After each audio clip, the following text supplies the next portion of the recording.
juntos para alabar a nuestro Dios, poder compartir estas canciones que nos elevan. Hoy vencimos, sé que hacía mucho calor para venir, había que salir ahí de la casa, pero bueno, lo hicimos, lo logramos, estamos aquí.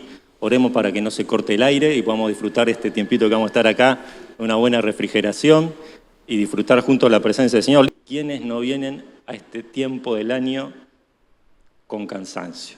Evidentemente todos, por tareas de la casa, por cosas en el trabajo, en los ministerios, en distintas circunstancias que vivimos, es como que llegamos hasta acá y decimos, Señor, necesito parar un poco, necesito respirar.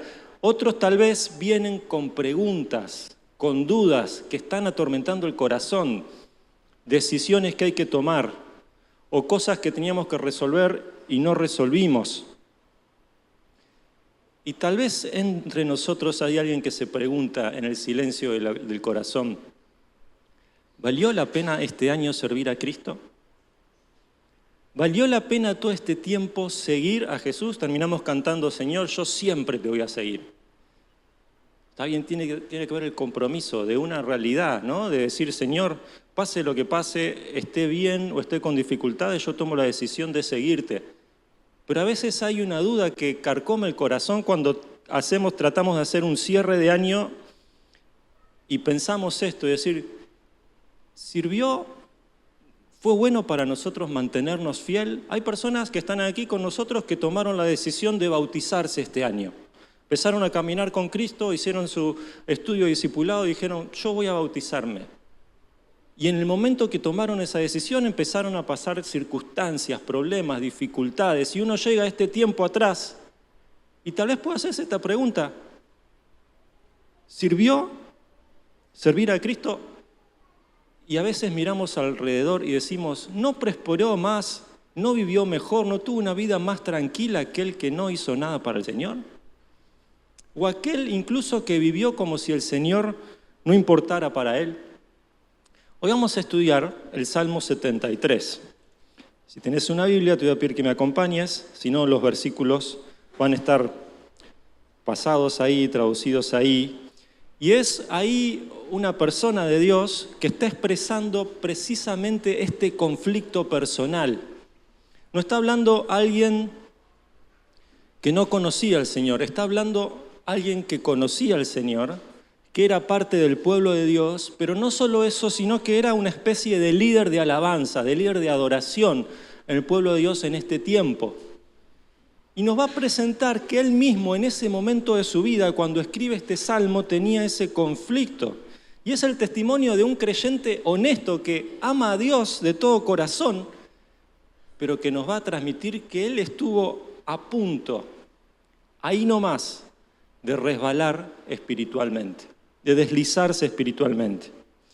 Y el mensaje que quiero que recordemos, que retengamos mientras vamos cerrando el año, es que Dios es bueno siempre, que Dios es bueno en todo tiempo, que Dios sigue siendo bueno aun cuando nosotros no entendemos qué es lo que estamos viviendo en esta circunstancia. Ahí el Salmo, estamos en el Salmo 73, versículo 1, empieza así. En verdad Dios es bueno con Israel, con los de corazón puro. Empieza con esta confesión. El salmista dice, antes que escuchen mi canción, antes que escuchen mi oración, antes que lean lo que escribí, quiero que sepan cuál es la conclusión. Dios es bueno. Dios es bueno. Porque después va a decir algunas cosas que nos van a hacer dudar de cuál es su posición. Pero él dice, no se olviden de esto, yo creo esto, yo experimenté y viví esto, Dios es bueno. Y no es algo que a él se le haya ocurrido de la nada, es algo a lo cual fue llegando en un proceso en su caminar con Dios. Es la experiencia propia de su vida, él experimentó, vamos a ver las cosas por las cuales pasó y dice, al final de todo esto, al principio de todo esto, en el proceso de todo esto, Dios es bueno todo el tiempo. Y esto es clave para que podamos cerrar el año, para que podamos hacer un balance del año. No arrancamos por lo que sentimos. ¿Cuál sería nuestra declaración si comenzaríamos por lo que sentimos? A veces tristeza, a veces desilusión, a veces desesperanza, a veces alegría, pero porque es simplemente un sentimiento pasajero. Pero acá arrancamos, y el salmista nos enseña, vamos a arrancar desde lo que sabemos, vamos a arrancar desde lo que creemos, que Dios es bueno. Dios es bueno con su pueblo, Dios es bueno con su familia, Dios es bueno con sus hijos. Ahora, no solo arranca con una conclusión, sino que sigue con una confesión. Dice el versículo 2, pero en cuanto a mí, casi perdí el equilibrio. Mis pies resbalaron y estuve a punto de caer. ¡Qué confesión tremenda! El líder de adoración del pueblo de Israel confiesa esto. Dios es bueno, pero yo estuve a punto de caer. Yo por poco no patiné y me fui al piso. Estuvo a punto de perder porque dice alrededor, y vamos a verlo después, que él estuvo envidiando a las personas que vivían sin Dios en este mundo. Le parecía que eso era injusto porque miraba alrededor y veía que los demás parecía que prosperaban, mientras él tal vez estaba pasando por tiempos tan difíciles. Entonces se preguntaba y se hacía esta pregunta en su corazón, ¿no estaré desperdiciando mi tiempo al seguir al Señor, al servir al Señor, al ofrendar mi vida y consagrar mi vida en Él? Pero dice, en cuanto a mí casi estuve a punto, quiere decir que no hubo una caída completa. Hubo una duda en su corazón, hubo un sentir en nuestro corazón. Y de la misma manera nosotros podemos tener malos momentos. Pero eso no quiere decir que tenemos que caer. Fíjense lo que va a decir el Salmo 37. Vamos a leer simplemente un par de versículos ahí. Y nos va a reflejar nuestra realidad. ¿Por qué no tenemos que caer? El Salmo 37, versículo 23. Dice, el Señor dirige los pasos de los justos, se deleita en cada detalle de su vida. Aunque tropiecen, nunca caerán, porque el Señor los sostiene de la mano. Si fuera por mí, dice el salmista, yo estuve ahí nomás de caer. Pero acá el salmista también nos dice, no vas a caer porque el Señor promete que nunca vas a caerte de su mano. Él es el que te sostiene. Él es el que te sostiene con su mano poderosa. Entonces esa es su confesión. Vamos a ver a lo largo de este salmo cuál fue el proceso por el cual este hijo de Dios, esta persona del pueblo de Dios, cae en esta circunstancia, en este tiempo de balances. Su problema fue en primer lugar que él empezó haciendo una mirada alrededor. Vamos a ver 3 tipos de miradas, ¿no? Una mirada alrededor, una mirada a sí mismo y una mirada a los cielos, una mirada hacia arriba. Y lo que va a describir a partir del versículo 2 en adelante, cómo él empezó a dudar en su corazón porque empezó a poner a sus ojos en lo que pasaba alrededor.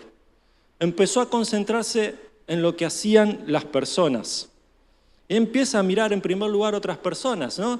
Versículo 3 dice, envidiaba a los orgullosos cuando los veía prosperar a causa de su maldad. Él miraba alrededor y decía, qué bien que les va a pesar de que son personas malas. Mirá, yo sigo al Señor y acá luchando cada día, con problemas cada día, pero miro alrededor y le va tan bien a aquel que se burla del nombre de Dios. No solo eso, sino que a él le parecía, no solo que los demás prosperaban, sino que les parecía que vivían una vida en perfecta paz, en total tranquilidad. Dice el versículo 4, pareciera que viven sin problemas. Tienen el cuerpo tan sano y fuerte, no tienen dificultades como otra persona, no están llenos de problemas como los demás. Fíjense cuando uno tiene un corazón endurecido que se va deslizando, cómo empieza a mirar alrededor y mira con una mirada distorsionada. Mira con una mirada distorsionada. Le parece que todos los que no siguen a Dios prosperan, menos él. Le parece que todos los que no siguen a Dios viven sin problemas, viven sin dificultades, viven una vida feliz. Versículo 6, habla también de su orgullo, de su soberbia. Lucen su orgullo como un collar de piedras preciosas y se visten de crueldad. Versículo 7 habla de sus placeres. Fíjense cómo dice esta versión. Estos gordos ricachones tienen todo lo que su corazón desea. Los placeres que pueden pensar, que pueden desear, que pueden anhelar en su corazón, ellos lo tienen. Aquellos que no siguen a Dios, ellos pueden deleitarse en eso. Ellos pueden abrazar esas cosas y vivir sin ningún problema. Y a pesar de todo eso, viven en prosperidad. Y a pesar de todo eso, viven sin dificultad. Y a pesar de todo eso, viven sin problema. Versículo 8. Fíjense también cómo resalta que ellos son malos, se burlan y hablan solo maldades. En su orgullo procuran aplastar a otros. Es decir, que hay una intención en su corazón decidida a hacer el mal, a practicar el mal, a dañar a los demás. Y este salmista estaba envidiando a esas personas. Ponía sus ojos en los pecados de las demás personas, miraba lo que las demás personas practicaban y decían, qué bien que les va, a comparación conmigo, a comparación con lo que estoy viviendo. Versículo 9, su jactancia, fíjense, se jactan contra los cielos mismos, sus palabras se pasean presuntuosas por toda la tierra. Entonces la gente se desanima. Y versículo 11, ¿y qué sabe Dios?, preguntan. ¿Acaso el Altísimo sabe lo que está pasando? No solo viven para sus deleites, no solo viven para sus placeres, no solo practican activamente el mal contra los demás, sino que también se jactan ante Dios de que ellos pueden vivir como quieren. Y Dios no hace nada o no puede hacer nada, o tal vez empiezan a plantear en sus mentes, en su corazón, tal vez no existe un Dios como el que predicas, como el que crees. Una mirada alrededor fue una mirada negativa para él. Eso es en lo que él puso sus ojos, y al poner sus ojos puso su corazón en ese tiempo. En estos versículos que leemos, él usa este pronombre ellos o aquellos 15 veces. Lo que hace exclusivamente es poner sus ojos en los demás. Como vos y yo cuando abrimos las redes sociales. Como vos y yo cuando abrimos ahí el Instagram, el Facebook, y vemos y parece que todos la están pasando re bien. Parece que todos están sin problemas. Parece que todos están comiendo el más rico manjar. Parece que hay unidad, armonía familiar, armonía en relación con las personas. Y tu corazón se empieza a sembrar de dudas. Porque estamos mirando, porque estamos distraídos, porque sacamos nuestros ojos de Jesús y los ponemos en el pecado que las personas están practicando. Y cuando hacemos eso, vamos a pensar negativamente de Dios. Y es lo que el enemigo quiere por sobre todas las cosas. Él sabe que si vos pensás negativamente de Dios, que Dios solo quiere verte triste, aburrido, que Dios solo quiere verte sufrir aquí, que Dios solo quiere exprimirte, extorsionarte para sus propósitos. Bueno, esos son sentimientos, pensamientos que el enemigo siembra en nuestro corazón y en nuestra mente cuando nos concentramos en lo que pasa alrededor. Todos la pasan tan bien, menos yo, que trato de seguir al Señor. Menos yo que trato de obedecer al Señor. El problema no era lo que las personas tenían o no tenían. El problema era dónde el salmista, dónde este hijo de Dios estaba poniendo sus ojos. ¿Qué es lo que estaba mirando? Y cuando cerramos el año, cuando cerramos esta etapa o la etapa que sea, enfocándonos solamente en lo que el mundo nos muestra, en lo que otros exhiben para que los otros vean, guardándose sus cosas secretas, y lo que parece que para las personas es un éxito inmediato, ahí vamos perdiendo perspectiva espiritual, vamos perdiendo discernimiento espiritual. Vamos perdiendo de ver las cosas con el corazón de Dios y cómo Dios nos ve y cómo Dios nos enseña en su palabra. Y en nuestro corazón se va sembrando la duda y decimos, ¿será que conviene? ¿Será que es bueno para mí seguir al Señor, seguir sus pasos? En primer lugar, él tuvo una mirada hacia alrededor. En segundo lugar, lo que hace a partir de esta circunstancia es mirarse a sí mismo. Tiene una mirada hacia su interior. Eso es lo que empieza a partir del versículo 13. Ahora se empieza a mirar a él mismo, ¿no? Empieza a pensar en él. Usa aquel pronombre ellos, lo cambia por el pronombre yo, ¿no? Habla 9 veces con esta conjugación. Y dice el versículo 13, fíjense, ¿Conservé puro mi corazón en vano? ¿Me mantuve en inocencia sin ninguna razón? En todo el día no consigo más que problemas. Cada mañana me trae dolor. Fíjense cómo se mira a sí mismo después de haber mirado a los demás y como que siente lástima de sí mismo. O se empieza a autocompadecerse. Pobre de mí, qué bien que la pasan los demás. Pobre de mí, ¿por qué recibí esto si yo fui sembrado para el Señor? Dice el versículo 13, eso dice, yo me conservé puro, dice el versículo 13. Yo me esforcé por vivir en santidad.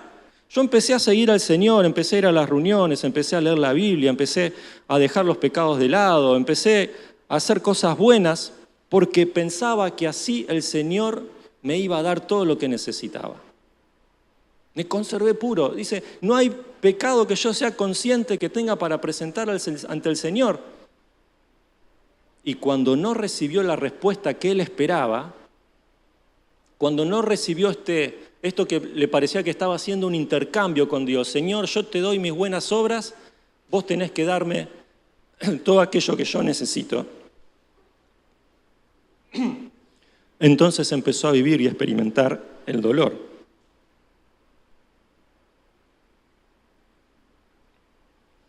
Él se conservó puro, pero también nos dice el versículo 14 que él vivía entre problemas y dolor. Esa era su experiencia. Miraba alrededor y parecía que las personas que no seguían al Señor vivían en placeres, en deleites. Miraba su vida y dice, lo mío es un problema tras otro. Me levanto y lo mío es un dolor tras otro. Yo no había comprendido que es una de las maneras en las cuales Dios trabaja en tu vida y en mi vida, a través de los problemas y a través del dolor. El Señor dice y nos enseña una y otra vez que somos sus hijos, que cuando venimos por medio de Jesús entramos con Él en una relación de Padre Celestial y de sus hijos. Y si somos sus hijos, Él nos va a tratar como sus hijos. Él nos va a tratar como sus hijos. Muchas veces nos va a tratar con corrección, muchas veces nos va a tratar con disciplina, a veces nos va a tratar con dolor para que a través de ese dolor nosotros evitemos caer en un pecado más profundo y para que a través de ese dolor también nuestro corazón se vaya moldeando a la imagen de Jesús.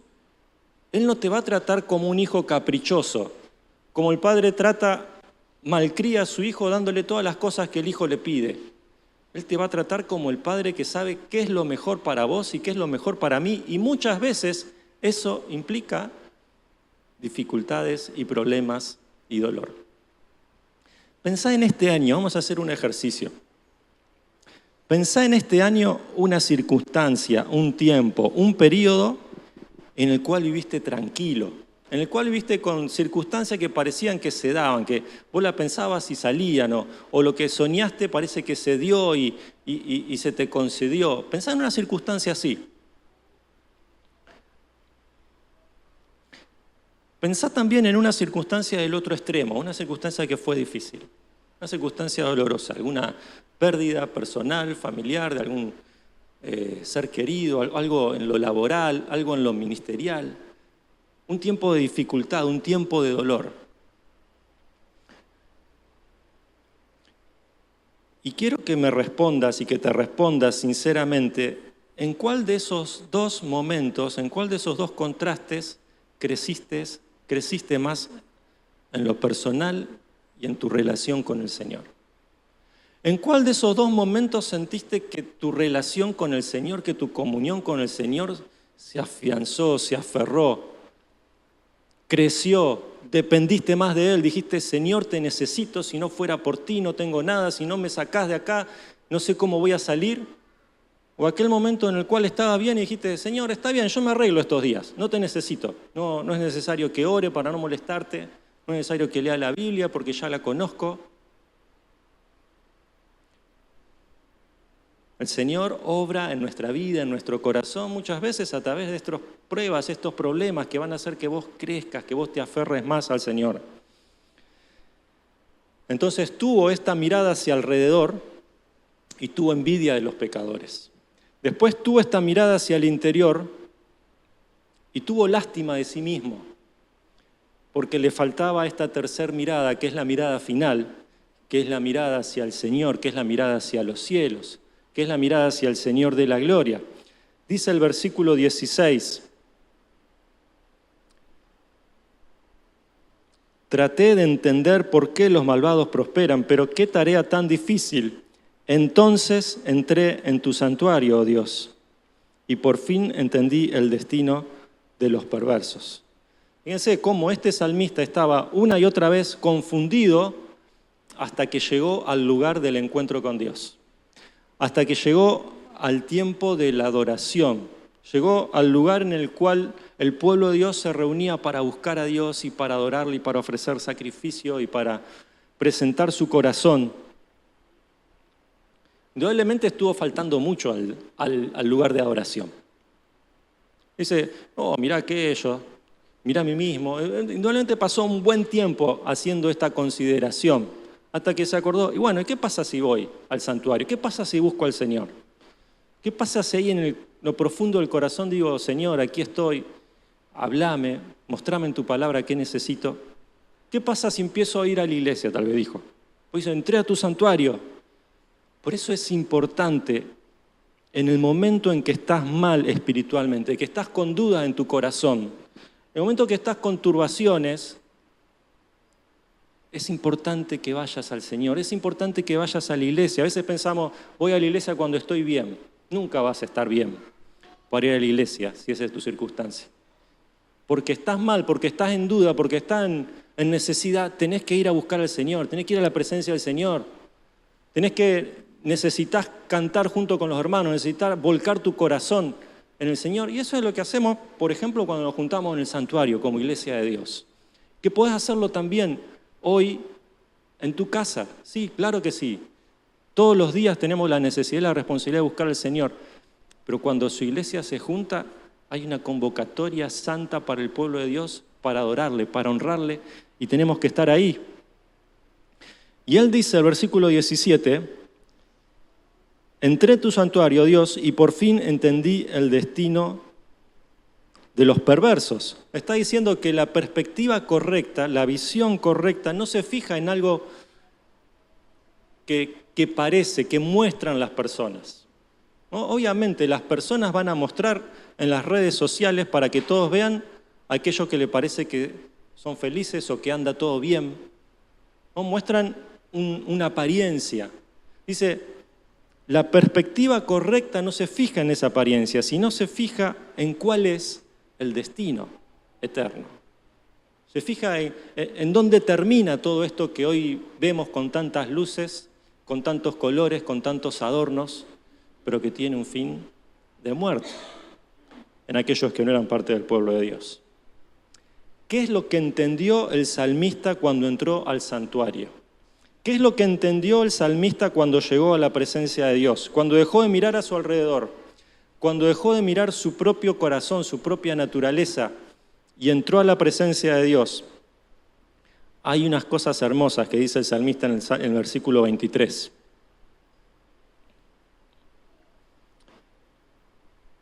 Dice en esta traducción, todavía te pertenezco.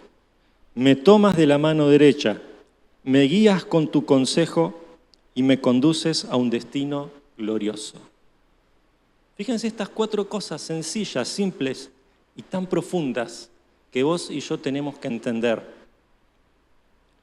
para vivir, para experimentar y para compartir que Dios es bueno todo el tiempo. En primer lugar, dice el versículo 23, le pertenecemos al Señor. Dice otra traducción literal, yo siempre estuve contigo. Yo siempre estuve contigo. Señor, tú eres mi Padre eterno. Tú eres mi Padre celestial. Me hiciste nacer por el Espíritu, me hiciste nacer por la obra de Cristo. Ahora soy tu hijo, ahora soy parte de tu familia. Y tengo tu garantía por tu palabra y por tu naturaleza, no por lo que yo soy, de que nunca me vas a abandonar. De que te pertenezco, de que soy tuyo, de que estoy en tu mano, de que puedo, como cantamos el himno, descansar en los brazos del Señor Jesús. ¿Cuántas veces yo intenté escaparme? ¿Cuántas veces yo intenté separarme? Por poco, ¿cuántas veces estuve a punto de deslizar? Sin embargo, me encuentro con esta realidad. soy del Señor, soy de Él. Él es mi Padre. Él es mi Padre y no me va a dejar y no me va a abandonar y su presencia es continua. En segundo lugar, entendió en la segunda parte del versículo 23 que Dios es el que lo sostiene. Me tomas de la mano derecha. Dios es el que lo sostiene. Si no se deslizó, estuvo casi por deslizarse, estuvo a punto de deslizarse. Si no se deslizó, no fue porque el salmista era fuerte, sino porque era Dios el que lo sostenía, porque era Dios el que no lo soltó, porque era Dios el que lo sostuvo más fuerte para que pueda experimentar su presencia y su pertenencia en ese tiempo de duda y de dolor. Sigue diciendo el versículo 24, me guías con tu consejo. Dios lo va guiando con su propósito, Dios lo va guiando con su palabra. Mi hermano, no pienses en este tiempo que tal vez tenés que tomar decisiones difíciles, que tal vez te lamentás por circunstancias que no resolviste como debiste el tiempo que pasó, pero pensás hacia adelante y decís, bueno, ¿cómo voy a hacer ahora? Que Dios deja sin su consejo a sus hijos. No pienses eso. La promesa del Señor es, necesitas sabiduría, pedila a Dios. Pedila a Dios. Él da su sabiduría abundantemente, sin reproche, no se va a quejar. No te va a decir, qué tonto este hijo que tengo. Dice, él con gracia, abundantemente va a volcar su sabiduría en vos. Él te guía con su consejo. Y en cuarto lugar, me conduce a un destino glorioso. Te promete recibirnos en gloria. Y hace este contraste entre los malos, entre los que no son parte del pueblo de Dios, que tienen un destino pasajero, pueden vivir todo lo que quieran para sus deleites, este tiempo de vida que tienen aquí en la tierra, a pesar de que no disfrutan tanto como muestran, sino que el pecado también va carcomiendo el corazón. Dice, pero su destino es la condenación eterna, pero el destino para aquellos que son sus hijos es glorioso. Aquel Señor que te tiene en sus manos hoy es el Señor que nunca te va a dejar por una eternidad. Por tanto, no hay nada que pueda separarte, no hay nada que pueda condenarte. Ya estamos en Cristo, ya somos de Él. Haciendo un balance de lo que fue este año y de cuál fue nuestra experiencia, tenemos que tomar un par de resoluciones. El primero es confiar en la bondad de Dios. Confiar en la bondad de Dios. No sé en qué parte del Salmo estás en este momento. Tal vez estás en la parte que estás mirando alrededor, ¿no? Estás sintiendo envidia de aquellos que no siguieron a Dios. Si esa es tu experiencia actual, tené mucho cuidado. Tené mucho cuidado. No pongas tu perspectiva, no pongas tu mirada en lo que hacen las personas que no conocen al Señor. Y esto es vital para todos, para todas las edades, particularmente en los jóvenes. Uno cuando es adolescente, cuando es joven, empieza a vivir la vida, empieza a ver que sus amigos, que sus compañeros, parece que empiezan a disfrutar un montón la vida. Y uno por saber al Señor sabe que hay ciertas cosas, por seguir al Señor sabe que hay ciertas cosas que son pecado, que no convienen. Y a veces empieza a mirar y cierta envidia. El Señor te dice, con su sabiduría, con su propósito eterno, no mires ahí, no pongas tu perspectiva, no pongas tu corazón ahí. Tampoco pongas tu perspectiva en vos mismo, en tu corazón, en compadecerte de tu circunstancia, de tu situación. Poné tus ojos en Cristo, poné tus ojos en el Señor, poné tus ojos en el cielo, para que tu perspectiva sea la perspectiva que Dios tiene sobre las cosas y para que puedas confiar en la bondad de Dios. Fíjense cómo termina el Salmo, simplemente vamos a leerlo. Versículo 25. ¿A quién tengo en el cielo sino a ti? Te deseo más que cualquier cosa en la tierra. Puede fallarme la salud y debilitarse mi espíritu, pero Dios sigue siendo la fuerza de mi corazón. Él es mío para siempre. Los que lo abandonen perecerán porque tú destruyes a los que se alejan de ti. En cuanto a mí, qué bueno es estar cerca de Dios. Hice al Señor soberano mi refugio, y a todos les contaré las maravillas que haces. Eso es lo que tiene que pasar en el corazón. Cuando afirmamos nuestros pies en esta realidad, que Dios es bueno todo el tiempo, somos transformados, vivimos, nos deleitamos en la comunión con el Señor y salimos a contar a todos las maravillas de lo que Dios es y de lo que Dios hace en cada vida. Nos ponemos de pie. Terminamos este tiempo orando. También nos preparamos para cantar una última canción de cierre. Para que sea un tiempo sincero en el cual puedas presentar tu corazón ante el Señor y puedas confirmar esta realidad que nos enseña la palabra de Dios y que aprendemos por la experiencia diaria en nuestra vida con el Señor, que Dios es bueno en todo momento. Dios es bueno en todo el tiempo. Si no hubiera sido por la bondad del Señor en nuestra vida, ¿dónde estaríamos ahora? Si no hubiera sido por su cuidado, su protección, su dirección, si no hubiera sido por la firmeza con la cual nos sostiene en su mano, si no hubiera sido por su consejo sabio cada día, si no hubiera sido por su amor que nos inunda y nos perdona y nos recibe y pone en nosotros un propósito eterno para que vivamos, ¿dónde estaríamos hoy? Padre, eres bueno con nosotros. Padre, eres bueno con nosotros. A veces, como fue la experiencia de este salmista, nosotros dudamos, nosotros tropezamos, estamos a punto de deslizarnos. Pero no eres un Dios que nos suelta, eres un Dios que nos ama, que nos aferra, que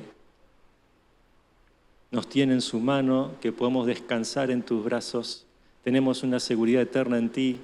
Ayúdanos a que cuando miremos hacia atrás este año podamos ver tantas cosas y sacar enseñanzas, sacar lecciones, cosas que debemos hacer, que no debemos hacer más, pero que también en base a lo que vivimos, ayúdanos a descansar en el presente y a confiar para lo que viene.